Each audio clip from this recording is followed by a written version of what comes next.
제가 잘 아는 목사님 한 분이 계셔서 그 부부가 아이를 데리고 우리 집에 왔습니다. 근데 그 아이가 얼마나 성격이 까탈스러운지 조금만 마음에 안 들면 울고 때를 썼습니다. 그 목사님 가정이 우리 집에 있으면서 그 아기 때문에 애를 많이 먹었습니다. 그 아이는 어려서 우리 집에 와서 울고 때를 쓴 것을 기억 못하겠지만 저는 그 악몽을 잊을 수가 없습니다. 그런데 세월이 많이 지난 후에 이 아이가 청소년이 되었습니다. 중학생이 되었습니다. 그래서 제가 그 목사님인데 물어봤습니다. 아들 잘 있냐고. 이랬더니 아들이 뭡니까? 원수입니다. 이렇게 대답을 했습니다.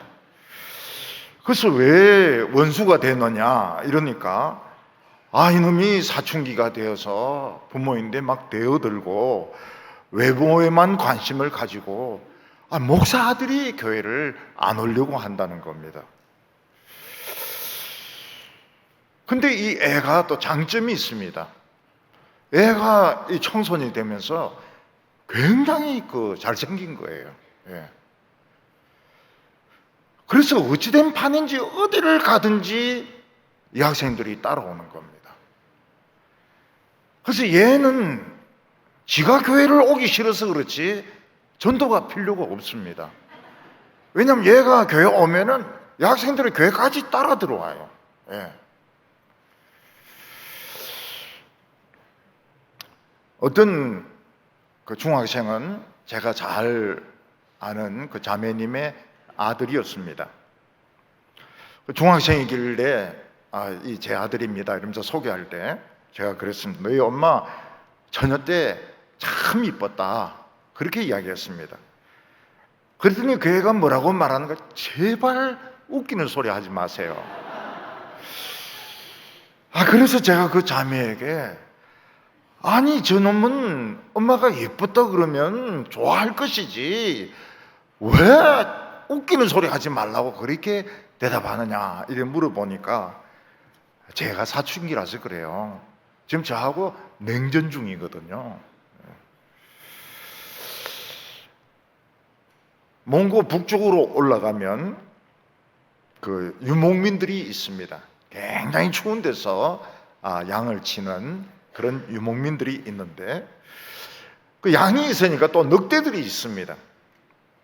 늑대가 양이나 소에 너무 피해를 많이 주면은 그 사람들이 사냥꾼이 되어서 늑대를 사냥을 합니다.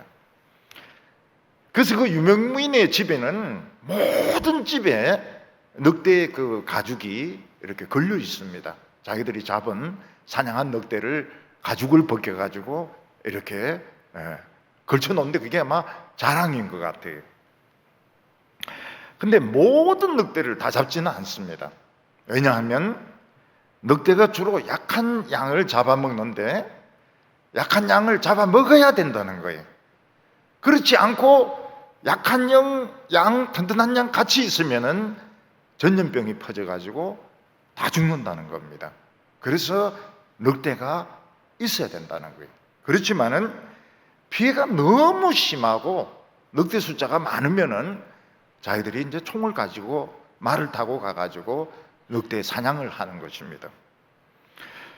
근데 어떤 그 유목민이 사냥을 하러 갔는데 어미는 없고 바위 밑에 이 태어난 지 얼마 안 되는 늑대 새끼들만 5마리가 막 엉겨 붙어 있는 것입니다.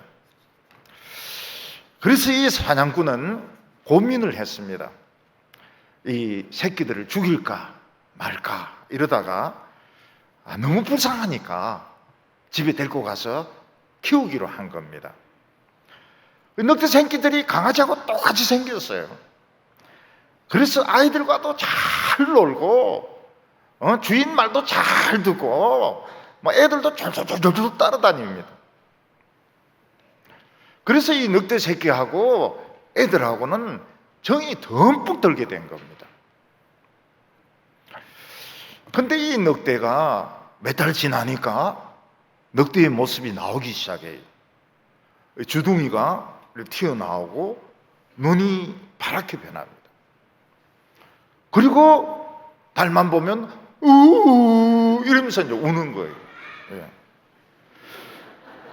근데 이 개들은 그리 울 수가 없습니다. 이 성대가 발달이 안 돼가지고 우 소리를 못 내요. 개들은 이렇게 하지. 이 우 하는 이게 굉장히 이 성학적으로 이게 아주 어려운 기술이라고 그래요. 그런 소리를 내는 겁니다.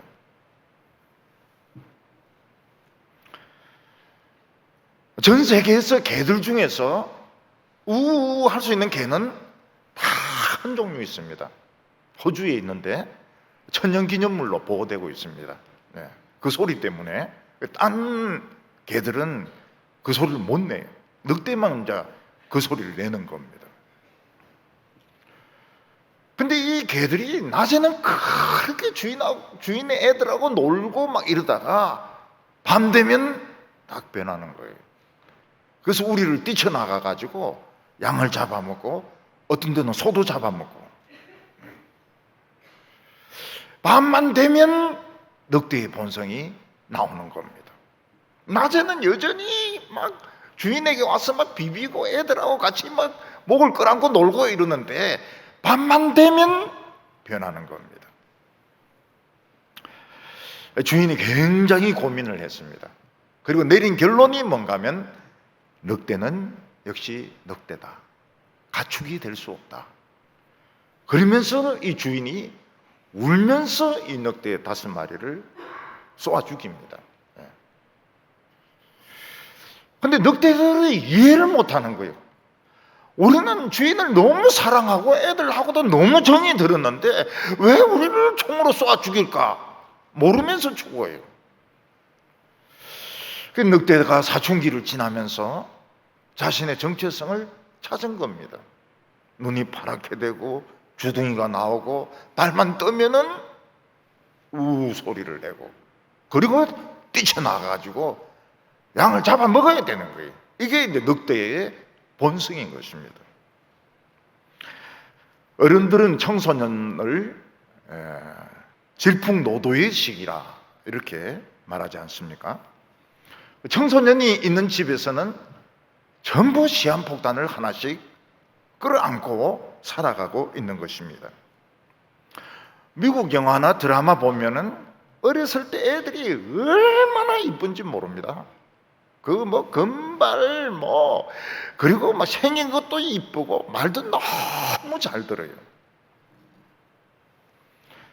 놀다가도 엄마가 올라가 자야지 이러면 바로 올라가 잡니다. 너무너무 말씀을 잘 들어요. 부모님 말씀을 잘 듣습니다. 근데 딱 청소년이 되면 어떻게 됩니까? 눈빛이 달라집니다. 늑대같이 눈빛이 사나워져요. 그리고 머리 스타일이 이게 지멋대로가 돼버립니다. 중학생인데 손톱을 길게 기르고 그 색칠을 하고 아주 초미니 치마를 입고 다니면서 담배도 피우고 술도 마시고 마약도 하고 제일 싫어하는 것이 뭔가 하면 엄마가 노크도 안 하고 문을 열고 들어오는 겁니다. 그러면 당장 이야기하죠. 엄마는 노크할 줄도 몰라요. 이러면서 왜냐하면 청소년 시기는 비밀이 많거든요. 비밀이 많아요. 처음으로 이 성적인 호기심을 느끼기 때문에 남자애들은 그 여자 누드가 나오는 이런 잡지들을 감춰놓고 보고 있기 때문에 노크를 안 하면 안 되는 겁니다. 여자애들도 연애 편지도 있고 또 메일 같은 것도 받고 이러기 때문에 노크를 안 한다는 것은 이거는 애들은 용납할 수가 없어요. 그리고 친구들하고 어울려가지고 쓸데없는 이야기하고 낄낄거리고 웃는 게 너무너무 행복한 거예요. 그러다가 부모가 뭐라고 하면 잔소리하지 말라는 거예요. 듣기 싫다는 겁니다. 이 청소년 시기는 정말 어떻게 보면 사납고 위태위태하고 참 어려운 이런 시기지만, 청소년 시기는 자아를 발견할 수 있는 아주 소중한 기간입니다. 이때 수치심을 느끼기도 하고 다른 사람과 비교하기도 하고, 또 어떤 아이는 자기가 게이라는 것을 깨닫고 고민을 하기 시작합니다. 친구에게 왕따를 당하고 집단 구타를 당하면 그때부터는 애가 제기를 못해요. 그냥 폐인같이 돼버립니다. 우리나라도 일단 10대가 되면 어떻습니까? 방을 도배를 합니다. 자기가 좋아하는 가수나 야구선수 그 사진으로 방을 완전히 도배를 합니다. 그리고 그 시끄러운 음악을 그걸 막 하루 종일 듣습니다. 그리고 이성에게 잘 보이기 위해서 춤을 잘 춰야 됩니다. 춤도 뭐 보통 춤이 아닙니다. 머리를 박고 막 도는 춤, 이런 거, 어려운 난이도 이런 춤을 춰야 인기가 있습니다. 농구도 잘해야 되고. 남자애들은 머리 스타일에 신경을 굉장히 많이 씁니다. 우리가 보기에는 뭐 그 머리가 그 머리인 것 같은데, 머리에 굉장히 신경을 많이 쓰고, 여자아이들은 목욕하는 시간이 엄청 길어지게 됩니다. 그래서 여자애가 목욕탕 쓰면은 식구들은 딴 데를 써야 돼요. 부모가 뭐라 그러면 문을 쾅 닫아버리고 말을 안 듣습니다. 예수님도 이 사춘기를 지내셨습니다. 예수님은 사춘기가 되기 전에 부모님의 말씀을 잘 순종했습니다. 자기의 일은 자기가 알아서 하는 너무나도 착한 어린이였습니다. 그런데 사춘기 때 이 소년 예수님은 성전에 올라가서 자신의 정체성을 발견하게 됩니다. 그리고 자기 부모님하고 충돌을 하게 됩니다. 한번 크게 부딪힙니다. 그렇지만은 순종해서 집에 내려가서 여전히 착한 그런 소년으로 30이 될 때까지 지내게 됩니다. 오늘 첫 번째로 아기 예수님은 성전을 굉장히 사모했다는 사실입니다. 41절과 42절을 보면 그의 부모가 해마다 6월절이 되면 예루살렘으로 가더니 예수께서 12살이 되었을 때에 그들의 관례를 따라 올라갔다가, 성경에 예수님의 청소년 시절에 이 아이가 적혀 있다고 하는 것은 정말 이거는 놀라운 일입니다. 왜냐하면 다른 복음서에서는 예수님이 공생애 전에 이야기, 출생 때 말고는 전혀 언급이 없습니다. 청소년 시기를 어떻게 보내었는지 전혀 알 수가 없습니다. 그래서 그 초대교회 때 거짓 문서들이 많이 떠돌았는데, 어떤 사람은 예수가 인도에 가서 뭘 배워왔다는 그런 이야기도 있고, 인도에 가서 뭘 배우겠어요? 그리고 어떤 여자가 물 항아리를 지고 가는 거 돌을 던져가지고 깨트리고는 그거를 다시 만들어 주었다. 아주 그 허문맹랑한 그런 이야기들이 퍼지곤 했습니다. 근데 오늘 이 예수님의 12살 때 이야기로 모든 의문이 다 풀립니다. 그 전의 의문, 그 뒤의 의문 전부 싹 다 풀립니다. 그래서 이게 얼마나 중요한지 모릅니다. 이 예수님께서 12살에 성전에 올라가서 일어난 해프닝은 마리아가 누가인데 직접 전해준 것입니다. 마리아가 아니면 이걸 알 수가 없어요. 예수님이 12살이 될 때까지 전혀 언급이 없는 것은 무엇을 말합니까? 예수님이 다른 아이들과 똑같이 평범하게 자랐다는 것을 의미하는 것입니다. 예수님이 아기 때 무슨 기적을 행하거나 다른 아이들과 다르게 무슨 능력이 있었거나 그런 것이 아니고 다른 아이들과 똑같이 평범하게 자라셨습니다.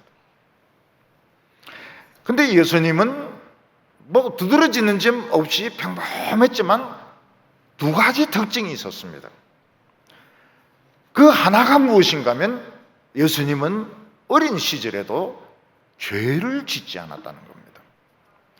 예수님이 자라신 이 나사렛은 아주 질이 좋지 못한 동네였습니다.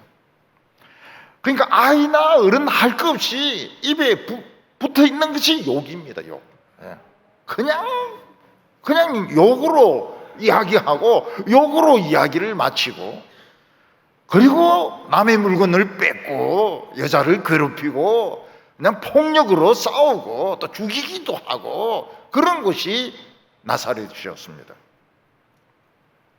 근데 예수님은 유대인들에게 뭐라고 말씀하셨는가 하면, 누가 나를 죄로 책잡겠느냐, 나는 어렸을 때부터 지금까지 죄는 절대로 짓지 않았다고 예수님은 말씀하셨습니다. 예수님이 어렸을 때 욕을 했을까요? 안 했을까요? 욕 안 했습니다. 예수님은 남의 물건을 훔친 적이 있을까요? 없을까요? 없습니다. 예수님은 다른 애를 때렸을까요? 안 때렸을까요? 안 때렸어요. 예수님은 죄를 짓지 않아요. 그 깡패 같은 동네에서 크면서 욕을 안 했어요. 다른 사람을 때리질 않았습니다. 물건을 훔치지 않았습니다. 죄를 짓지 않았습니다. 이것이 한 가지 특징입니다. 또 하나는 예수님이 살던 그 나사렛은 회당이 있었습니다. 유대인들은 10명만 모이면 회당을 만듭니다. 예수님은 그 회당에서 하나님의 말씀을 배운 것이죠. 근데 예수님께서 그 회당에서 성경을 배우는 것을 너무너무 좋아했고, 어쩌면 그 실력이 랍비보다 더 뛰어났던 것 같아요. 그 증거가 뭔가 하면, 예수님이 예루살렘에 올라가서 적어도 사흘 이상, 한 5 정도 계속 성경 가지고 이 대학자들하고 토론을 합니다. 여러분, 그 정도 실력 같으면 보통 실력이 아닙니다.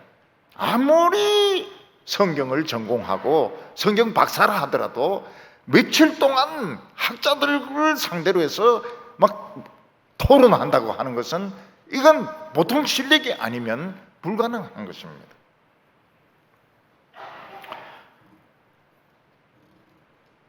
예수님은 회당에서 랍비들이 가르치는 것보다 더 성경을 정확하게 알았고, 놀랍게도 그 성경이 자기에게 적용되는 것을 많이 느꼈던 것입니다. 모든 성경이 자기를 향하는 것 같은 그런 감동, 그런 느낌을 받았던 것입니다. 그래서 예수님은 12살에 불과하지만 성경 지식만큼은 오히려 랍비들보다도 훨씬 더 정확하고 뛰어난 이런 지식을 가지고 있었다, 이렇게 우리는 봅니다. 유대 어린이들은 12살이 되기를 학수고대합니다. 왜냐하면 12살이 되면 예루살렘에 올라갈 수 있습니다. 아마 유대의 이 소년들에게 있어서 12살이 된다고 하는 것은 요즘 학생들이 수학여행 가는 것보다도 뭐 설악산이라든지 뭐 제주라든지 일본이라든지 수학여행 가는 것보다 너무너무 기쁘고 흥분된 일이었습니다.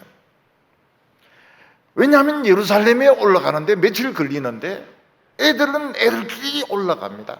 장난치면서 놀면서 자기들끼리 올라가고, 또 예루살렘에 올라가서 며칠을 자야 됩니다. 근데 뭐 이 집에 가서 자기도 하고 저 집에 가서 자기도 하고, 상당한 자유가 허용이 되는 것이죠. 제가 어렸을 때 어머님은 방에 들어오셔가지고 애들 머리를 이렇게 둘 이렇게 헤아리십니다. 우리 7명이니까 7이 나와야 되는데 어떤 때는 8이 나올 때가 있어요. 예. 엄마가 정확하게 헤아리는데 애 머리가 8개예요. 그거 어찌 된 겁니까?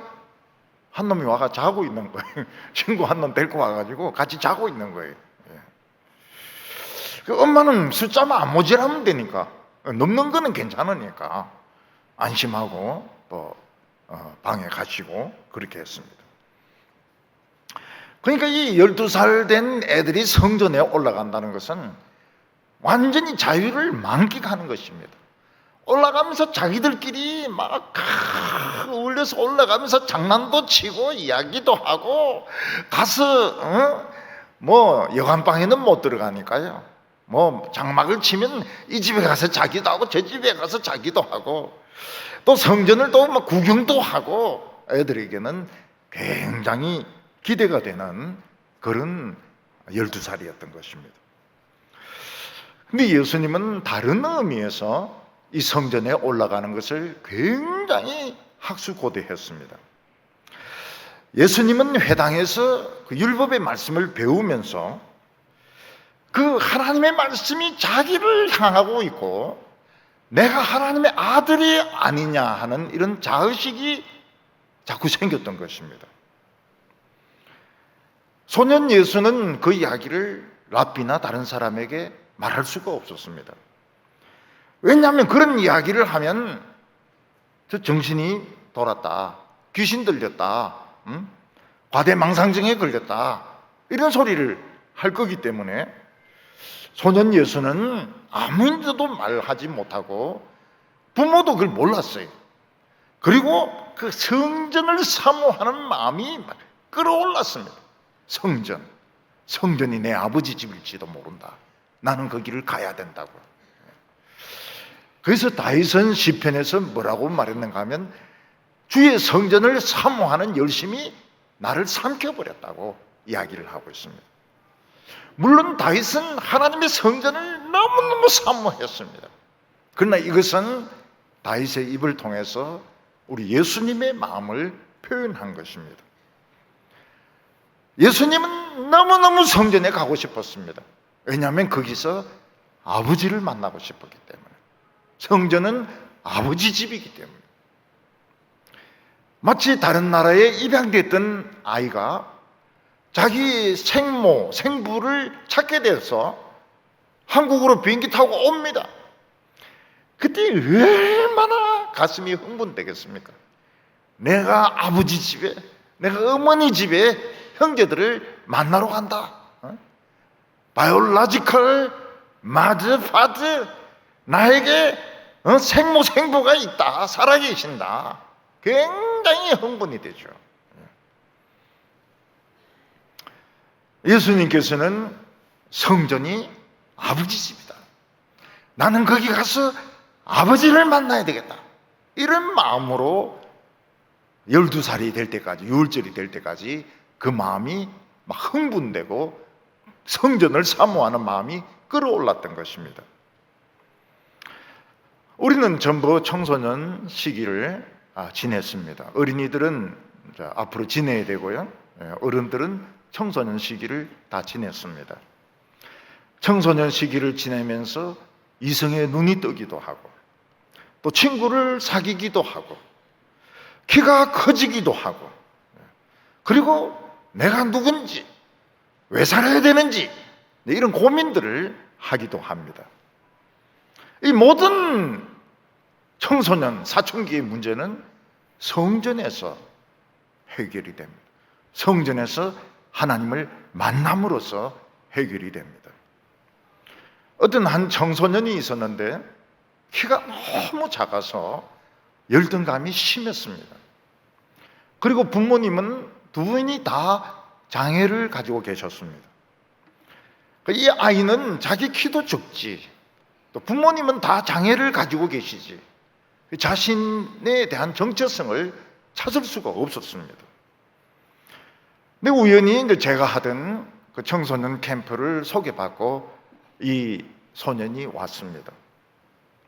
그러면서 저에게 이야기를 합니다. 저는 키가 작아가지고 덜 열등감을 가지고 있습니다. 아버지는 목사님인데 맹인이십니다. 어머니는 소아마비를 앓으셔가지고 걸으실 때 절면서 걷습니다. 나는 어떻게 내 자신을 찾을 수 있습니까? 그래서 저는 그 아이 머리에 손을 얹고 기도를 했습니다. 하나님, 이 아이가 자신을 찾게 해주시고 키가 커지게 해주십시오. 놀라운 일이 일어났습니다. 이 애가 1년에 15cm씩 막 크기 시작했습니다. 몇 년 지나고 나서 187이 되었습니다. 키가 얼마나 큰지 몰라요. 자신감을 찾았습니다. 키도 크고 자신감도 찾고, 그리고 우리 부모님은 참 훌륭하시다, 이런 마음을 가지게 되었습니다. 방송국에 취직이 되어서 이 카메라맨으로 지금도 하고 있는지 모르겠지만 아주 오랫동안 이 카메라맨으로 일을 했습니다. 이 학생은 나중에 그 성인이 되고 나와서도 청소년 캠프에 자주 왔습니다. 오면 우는 거예요. 오면 울어요. 왜냐하면 거기서 자기를 찾았기 때문에, 거기서 내가 하나님을 만났기 때문에, 거기서 하나님을 만나고 키가 막 커더라는 거예요. 그래서 제가 키 크도록 기도하면 막 비웃는 사람이 있는데 비웃지 마시기 바랍니다. 키가 클지 어떻게 알아요? 머리 좋아지도록 기도하면 비웃지 말아요. 천재가 될지 어떻게 알아요? 근데 자관 걔는 자신을 찾은 겁니다. 키도 187이 되고 직장도 웃고 부모님에 대한 자신감도 가지고. 왜는 울어요. 올 때마다 웁니다. 너무 감격스러워가지고. 예수님이 성전에 올라가고 싶었던 것은 다른 아이들처럼 마음껏 놀고 마음껏 장난치고 부모 간섭에서 벗어나기 위해서 성전에 가고 싶었던 것이 아닙니다. 예수님은 이 성전이 내 아버지 집이다, 나는 거기서 아버지를 만난다, 아버지를 만난다. 얼마나 놀라운 감격입니까? 청소년 시기에 운동을 잘하는 것도 중요하고 공부를 잘하는 것도 중요하고 또 뭐 이성을 교제를 하는 것도 중요하겠지만은 청소년 시기에 교회를 다닌다는 것이 굉장히 중요합니다. 청소년 시기에 교회를 다닌 사람하고 안 다닌 사람하고는 엄청난 차이가 있습니다. 특히 수련회를 참석하거나 금요 기도회에서 기도하다가 자기를 찾을 수 있다면, 하나님을 만날 수 있다면 그 학생은 청소년 시기를 성공한 겁니다. 청소년 시기를 성공적으로 보낸 거예요. 근데 내 자신을 찾는다는 게 뭡니까? 자신을 찾는다는 게 뭘 말합니까? 하나님이 나를 사랑한다는 것을 깨닫는 것입니다. 하나님이 자기 아들이 죽게 할 정도로 나를 사랑하신다, 그걸 깨닫는 것이 나를 찾는 것입니다. 오늘 두 번째로 예수님은 성전에서 어떤 일을 하셨냐 하는 것입니다. 예수님이 성전에서 무슨 일을 했는지 그 부친과 모친은 몰랐습니다. 왜냐하면 그들은 자신들이 유월절을 지낸다고 분주했기 때문에 예수가 뭘 하는지, 현역을 어디 있는지도 몰랐습니다. 43절과 44절을 보면 그 날들을 마치고 돌아갈 때에 아이 예수는 예루살렘에 머무셨더라. 그 부모는 이를 알지 못하고 동행 중에 있는 줄로 생각하고 하룻길을 간 후 친족들과 아는 자 중에 찾되. 유대인들이 유월절에 성전에 올라가면 유월절 전날에 양을 잡습니다. 양은 집에서 데리고 갈 수도 있지만 갈릴리에서 예루살렘까지는 멀기 때문에 와서 그냥 예루살렘에서 양을 살 수도 있습니다. 식구들은 대충 그 숫자를 봐가지고 한 집에서 양 한 마리 먹기 힘들면 두 집이 협력해가지고 양을 먹습니다. 양은 삶아서 먹으면 안 되고 반드시 구워서 먹습니다. 그리고 양의 뼈를 꺾지 못합니다. 양의 뼈를 꺾지 못하고 남은 고기는 이튿날까지 두지 못합니다. 반드시 그날 다 먹어야 되고 남으면 불태워야 됩니다. 유대인들은 이 의미를 1500년 동안 유월절 지키면서 의미를 몰랐어요. 왜 양다리를 꺾지 말라고 했는지, 왜 양고기를 이튿날까지 두지 못하게 했는지 이해를 못했습니다. 나중에 예수님이 십자가에 못 박혔을 때 어떤 일이 일어납니까? 그 유월절 날 시체가 나무에 달려있는 것은 유대인들에게 아주 저주스러운 일이기 때문에 로마인들에게 부탁을 합니다. 죄수들을 빨리 죽여달라고. 그래서 로마 군인들이 옆에 있는 죄수들부터 먼저 죽입니다. 무릎을 망치로 부수고 그리고 다리를 꺾습니다. 그러면 빨리 죽죠. 죽으면서 고맙다 그래요. 빨리 죽여줘서 고맙다고. 땡큐 베리 마치. 그리고 죽습니다. 이 강도 죽이고 저 강도 죽이고 예수님이 이제 무릎을 부수려고 하니까 이미 운명해 있는 겁니다. 로마 군인은 진짜 예수님이 죽었는지 죽은 채 하는지 확인하려고 옆구리를 창으로 찔렀습니다. 그랬더니 거기서 물과 피가 쏟아져 나온 것입니다.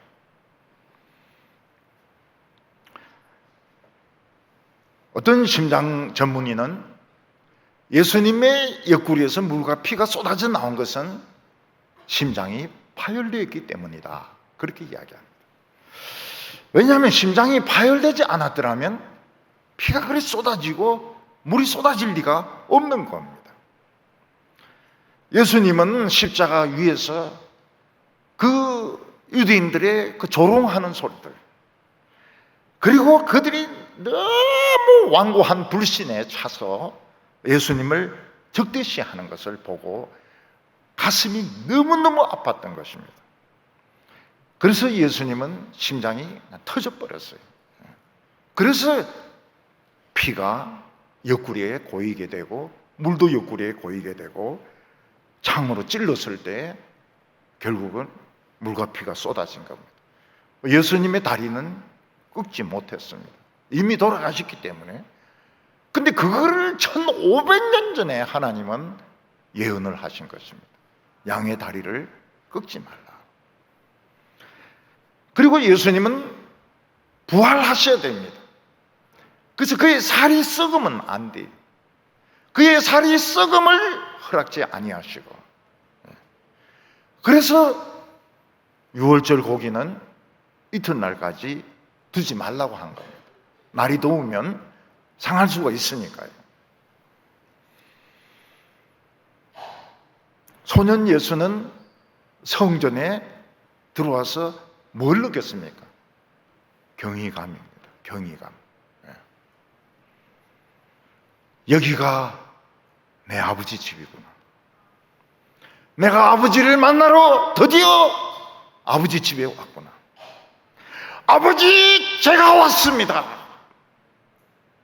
이게 예수님이 성전에서 느꼈던 감정인 겁니다. 아마 예수님은 성전에 들어가서 움직이지도 않고 그냥 몇십 분 아니면 뭐 몇 시간 동안 그냥 하늘만 쳐다봤을 겁니다.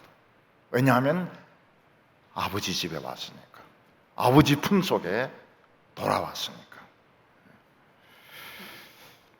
아마 예수님은 하나님의 음성을 들었을 겁니다. 아들아, 너는 내 사랑하는 아들이다. 내가 너를 얼마나 사랑하는 줄 아니? 예수님은 성전에서 경이감을 느꼈던 겁니다. 그냥 정신없이 하늘만 쳐다봅니다. 제가 처음에 교회 갈 때 우리 형 중에 둘째 형에게 업혀서 갔습니다. 너무 어리니까요. 그래 교회 갔는데 무슨 소리가 나는 거예요. 무슨 소리가. 그래서 어디서 소리 나는가 이러보니 잘 모르겠어요. 근데 막 뭐라 말을 하는 거예요. 근데 그때 교회에서 제가 느꼈던 감정은 경이감이었습니다. 경이감. 누가 무슨 소리를 하나. 아마 그게 대표기도 시간이었던 것 같아요. 누가 뭐라 하는데 소리는 나는데 누가 말을 하는지 몰랐어요. 정말 경이감을 느꼈습니다. 예수님이 성전을 이렇게 둘러보니까 대학자들이 모여가지고 사람들을 가르치고 있었습니다. 대학자가 한두 명이 아닙니다. 여러 성경 박사들이 모여가지고 백성들을 가르치고 있었고 또 어떤 문제에 대해서는 서로 토론을 하고 있었습니다. 예수님은 이 성경에 대해서 가르치는 것, 성경 말씀에 대해서 듣는 걸 너무너무 좋아했습니다. 그래서 예수님은 거기 가서 대학자들의 강의를 들었습니다. 그리고 예수님은 질문도 하시고 또 자기 생각도 이야기를 했습니다. 근데 그 유대의 대학자들이 보기에 이 12살 소년이 너무 성경을 정확하게 아는 겁니다. 너무 정확하게 알고 너무나도 분명하게 이 성경을 설명을 하는 겁니다. 그래서 이 대학자들은 예수님을 딴 데 가지 못하게 하고 같이 막 성경 토론을 하는데 이게 예수님의 부친하고 모친이 자전지 사흘 동안 했으니까 그 앞에까지 치면은 적어도 5세 아니면 6세 정도를 그냥 대학자들하고 성경에 대해서 막 대토론을 한 겁니다. 유대학자들은 12살 된 소년이 그렇게 성경을 잘 알고 그렇게 그 숨은 의미까지 밝히는 것을 보고 놀랬다고 이야기하고 있습니다. 여기 성경에 보면 그들이 놀랬다고 이야기하고 있습니다. 46절과 47절에 보면 사흘 후 성전에서 만난 적 그가 선생들 중에 앉으사 그들에게 듣기도 하시고 묻기도 하시니 듣는 자가 다 그의 지혜와 대답을 놀랍게 여기더라. 예수님은 최소한도 사흘 아니면 한 5세나 6세 정도 대성경학자들, 유대에서 성경 박사들, 랍비 중에서 최고의 랍비들, 그런 사람들과 5세 동안, 적어도 5세 동안 성경 토론을 했는데 그들은 너무 예수님의 그 지혜에 놀라고 또 예수님의 설명에 너무너무 놀랬다고 말씀을 하고 있습니다. 그때 예수님은 자기 자신을 찾았습니다. 성전은 내 아버지 집이다. 나는 아버지 집에 돌아왔다. 나는 하나님의 아들이기 때문에 이 아버지 집에서 살아야 된다.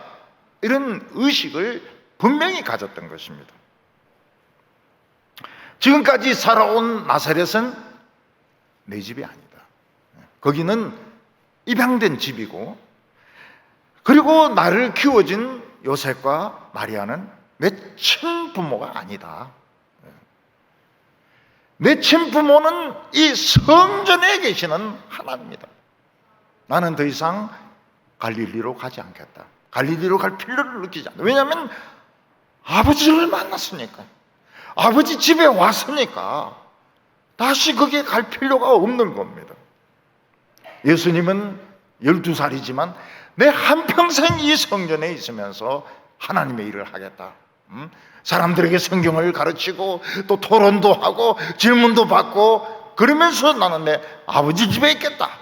이런 결심을 하고 안 따라간 겁니다. 부모를 안 따라갔어요. 오늘 세 번째로 예수님을 잃어버린 요셉과 마리아를 볼 수 있습니다. 요셉과 마리아는 그 분주했던 유월절 행사를 마치고 갈릴리로 돌아가고 있었습니다. 요셉과 마리아는 예수가 당연히 친구들하고 어울려가지고 아니면 친척들하고 어울려서 같이 갈릴리로 가고 있다고 당연히 그렇게 생각을 했습니다. 근데 하루 길을 걸어갔는데도 예수가 집에 안 오는 거예요. 엄마 아버지를 안 찾는 거예요. 얘가 뭐에 홀려가지고 이렇게 만 하루가 지냈는데도 애가 엄마 아빠를 안 찾냐. 그래서 주위에 있는 친척들과 또 예수님 또래의 애들에게 예수를 봤냐고 물어봤습니다. 아무도 못 봤다 그러는 거예요. 우리 아무도 못 봤습니다. 같이 안 내려왔냐? 우리 같이 안 내려왔다는 거예요. 요셉과 마리아는 이제 걱정을 하기 시작합니다. 지금까지 예수는 한 번도 자기들을 속썩인 적이 없습니다. 모든 일을 알아서 척척했습니다. 자기의 일은 자기가 하자. 유치원에서 배운 대로. 예수님은 모든 일을 척척척 알아서 다 했기 때문에 뭐 잔소리도 필요가 없고 이래라 저래라 할 필요도 없었습니다. 근데 무엇에 빠진 거예요? 예루살렘에 가서 뭐에 혼이 빠진 거예요. 그래서 얘가 지금 부모를 안 찾고 있는 겁니다. 요셉과 마리아는 자기들이 걸어왔던 길을 거슬러 올라가면서 만나는 사람마다 예수를 봤냐고, 키가 요만하고 잘생긴 애를 봤냐고. 아무도 못 봤다 그래요. 어디에서도 예수님을 찾을 수가 없었습니다. 결국 예루살렘까지 오게 되는데 예루살렘이 얼마나 넓습니까? 그 예루살렘 구석구석을 찾아도 예수의 흔적을 찾을 수가 없어요. 그래서 마지막으로 혹시나 싶어가지고 성전으로 간 겁니다. 그거 사흘 걸렸어요. 사흘. 예수 찾는데 사흘 걸렸습니다. 근데 거기에 예수가 있는 거예요.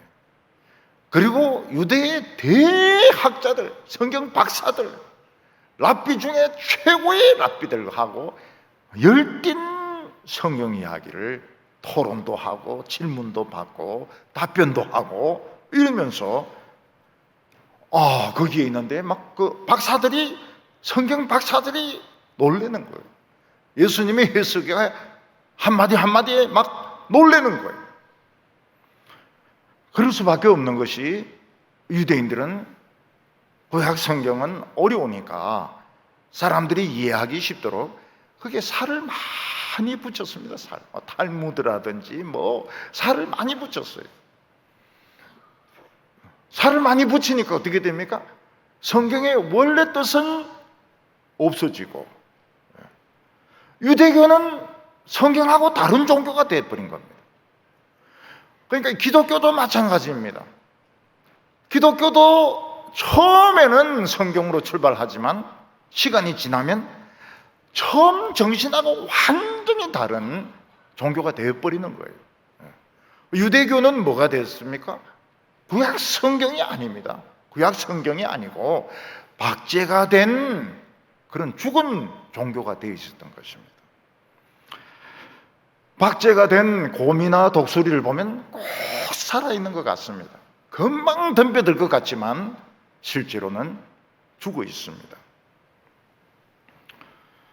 소년 예수는 군더더기를 전부 다 뺍니다. 군더더기를 전부 다 빼고 그 성경의 핵심, 성경의 바른 뜻 가지고 막 이야기를 하니까 이게 이제 생명이 공급이 되는 겁니다. 사람들 마음속에 감동이 오는 겁니다. 그래서 유대 학자들은 이 어린 소년의 이 성경 해석을 듣고 가슴이 뜨거워지고 감동을 받고 놀라게 되었던 것입니다. 기독교도 마찬가지입니다. 교인들을 막 잘 믿게 너무 잘해주려고 그렇게 하면 안 돼요. 자꾸 군더더기가 붙게 됩니다. 프로그램이 복잡해지게 됩니다. 그 외국에 어떤 분이 예배 드리고 와서 뭐라고 말합니까? 찬양 시간은 길고 거기다가 드라마까지 보여주고 또 거기다가 간증까지 하고 설교는 5분만 하고 마치더라는 거죠. 그러니까 이게 기독교일 수가 없는 거예요. 이건 문화 행사지 기독교일 수가 없는 거예요. 소년 예수는 유대교가 가지고 있는 미시나, 탈무트 이런 군더더기를 다 빼버렸습니다. 성경이 뭐라고 말하고 있느냐? 그랬더니 랍비들이 감동을 받는 거예요. 마음이 뜨거워지는 거예요. 이야, 놀라운 말씀이다. 정말 놀라운 말씀이다. 근데 마리아는 생각이 달랐습니다. 6월절이 끝나면 예수는 장남 아닙니까? 자기가 알아서 짐을 챙겨가지고 부모보다 먼저, 한 발 먼저 갈릴리로 내려가야 되는데 안 간 겁니다. 고의적으로 안 간 거예요. 이제 말을 안 듣기 시작한 거예요. 반항을 하기 시작한 거예요. 그래서 마리아는 예수님을 책망을 했습니다. 48절에 그의 부모가 보고 놀라며 그의 어머니는 이르되 아이야 어찌하여 우리에게 이렇게 하였느냐 보라 내 아버지와 어머니가 근심하여 너를 찾았느니라. 마리아는 예수가 이제부터 지멋대로 행동한다고 생각하는 겁니다. 얘야 왜 너 멋대로 행동을 하니? 응? 우리가 얼마나 걱정을 하고 얼마나 초조하게 사흘 동안이나 너를 찾았는데 왜 너는 네 마음대로 행동을 하느냐? 그러면서 예수를 책망했습니다. 로이드 존슨은 이 부분을 가지고 설교하면서 너무 현대교회와 똑같다고 이야기했습니다. 현대교회는 자기들 안에 예수님이 있는 줄 알았습니다.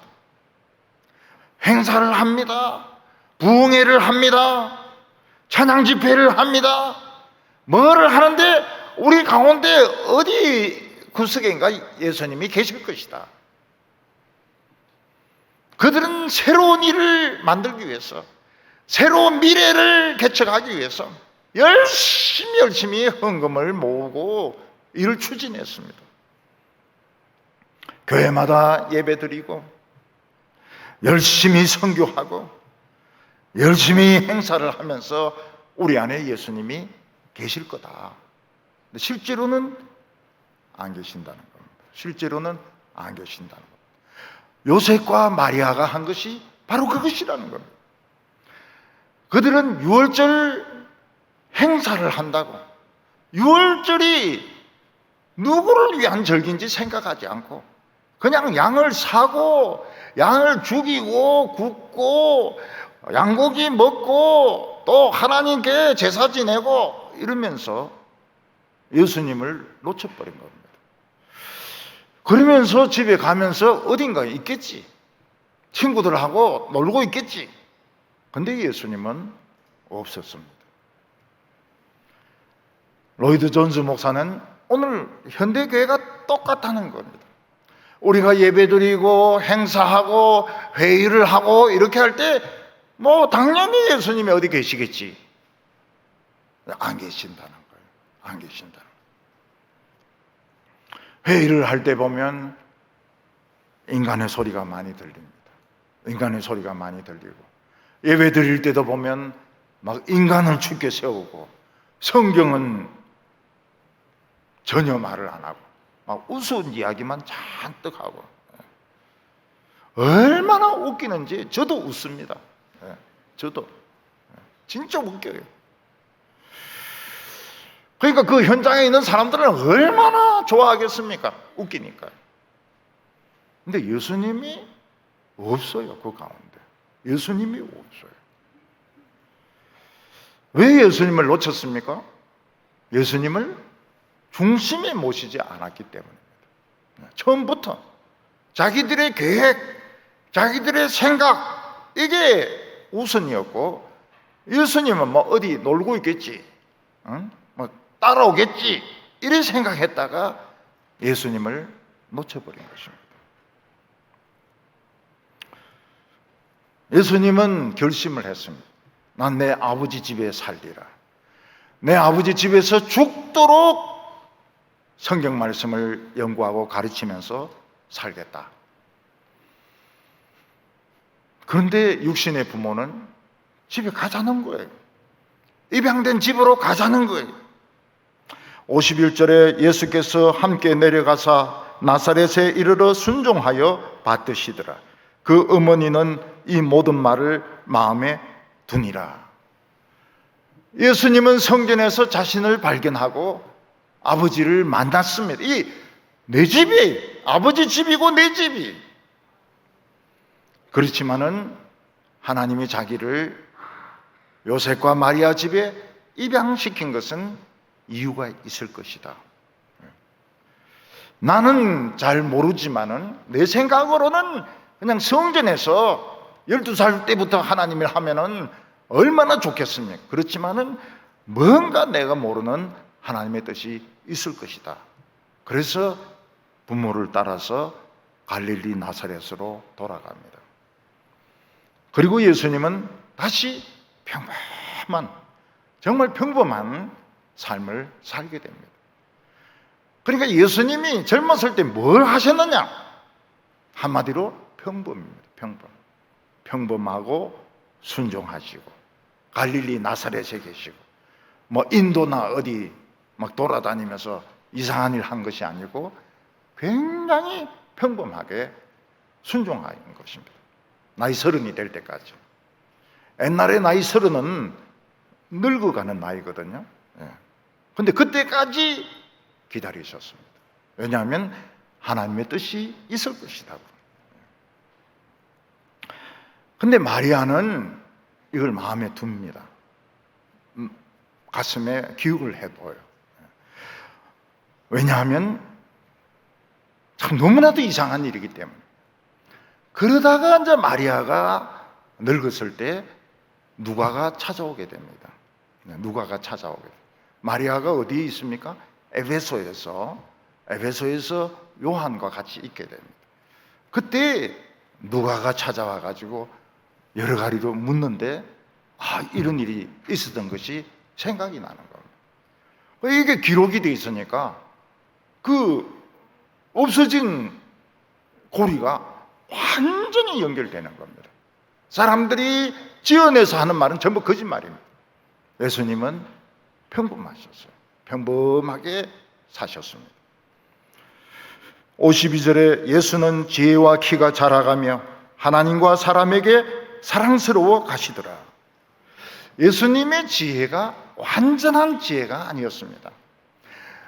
유대 학자들과 랍비들이 듣기는 놀랄 정도의 말씀이었지만 그래도 예수님은 모르는 게 있었습니다. 예수님은 지혜가 점점 자라기 시작했습니다. 자라기 시작했어요. 예수님은 사실은 너무 순진했던 겁니다. 너무 순진하고 너무 죄를 몰랐던 겁니다. 예수님께서는 지혜가 자라면서 세상을 알게 되고 성경의 더 깊고 분명한 뜻을 알게 됩니다. 예수님은 키도 잘하셨습니다. 그래서 처음에는 예수님이 키가 작았던 모양이구나 그렇게 생각할 필요가 없습니다. 예수님은 정상적으로 성장을 했던 겁니다. 그리고 하나님과 사람들에게 사랑스러워져 갔다고 말했습니다. 참 너무 귀여운 그런 소년이었고 참 너무나도 친절하고 남을 잘 돕는 그런 소년으로 살았던 것입니다. 사랑스러워 갔더라는 말의 반대말이 무엇입니까? 점점 더 밉상이 되었더라, 이렇게 말을 합니다. 교인들 중에서는 오래 믿고 또 직책이 올라갈수록 점점 그 밉상이 되는 분들이 있어요. 그때 제 마음속으로는 저 사람이 원래 저런 사람이 아닌데 왜 저리 밉상이 되었을까? 왜 밉상받는, 미움받는 짓을 할까? 굉장히 안타까워요. 원래는 그런 사람이 아니거든요. 원래는 참 친절하고 원래는 참 좋은 사람이었는데 뭐 장로가 되고 뭐 이래 되면서 진짜 밉상이 되는 거예요. 많아요, 밉상들이. 꼴보기 싫은 밉상들이 자꾸 생기는 거예요. 오래 믿으면 믿을수록, 고참이 되면 될수록, 신참부터 밉상도 있어요. 옛날에는 안 그랬는데, 옛날에는 정말 교회를 사랑하고 헌신적이었는데 왜 저래 밉상이 되었을까? 미스테리입니다. 하나님에게 사랑스러워지는 것과 사람에게 사랑스러워지는 것은 별개의 것이 아닙니다. 이 사람이 보는 눈이 굉장히 정확해요. 이 사람 보기에 사랑스러운 것이 하나님 보시기에도 사랑스러운 것입니다. 사람들에게는 막 혐오감을 주면서 하나님, 저는 하나님만 사랑합니다. 진짜 그 웃기는 소리 하지 말라는 겁니다. 사람에게도 사랑스러운 것이 하나님에게도 사랑스러운 거예요. 사람 보기에 이쁜 것이 하나님 보시기에도 이쁜 겁니다. 우리는 자기 자신을 찾아야 됩니다. 자기 자신을 찾지 않으면 남의 인생을 사라지는 것밖에 되지 않습니다. 예수님을 잃어버리고 아무리 교회를 크게 만들고 아무리 큰 사업을 해도 예수님이 없으면 소용이 없습니다. 냄새가 나요. 냄새가 나요. 돈 문제 가지고 싸움이 일어나고 세상 사람들이 뭔지 알고 욕을 합니다. 오늘 예수님을 찾고 자기 자신을 찾고 예수님을 우리 마음에 모시는 성도들이 다 되시기를 바랍니다. 기도드리겠습니다. 하나님 아버지, 우리에게 메시아를 보내주셔서 감사합니다. 또 예수님의 12살 소년 시절에 대하여 우리가 배우게 되어서 감사를 드립니다. 우리는 오래 믿으면 믿을수록 신앙이 더 경직화되고 오래 믿으면 믿을수록 더 밉상이 될 때가 많습니다. 오늘 저희들이 하나님을 만나게 하여 주시고 내 자신을 찾게 하여 주시고 하나님과 사람에게 사랑받는 성도들이 되게 하여 주시옵소서. 예수님의 이름으로 기도하옵나이다. 아멘.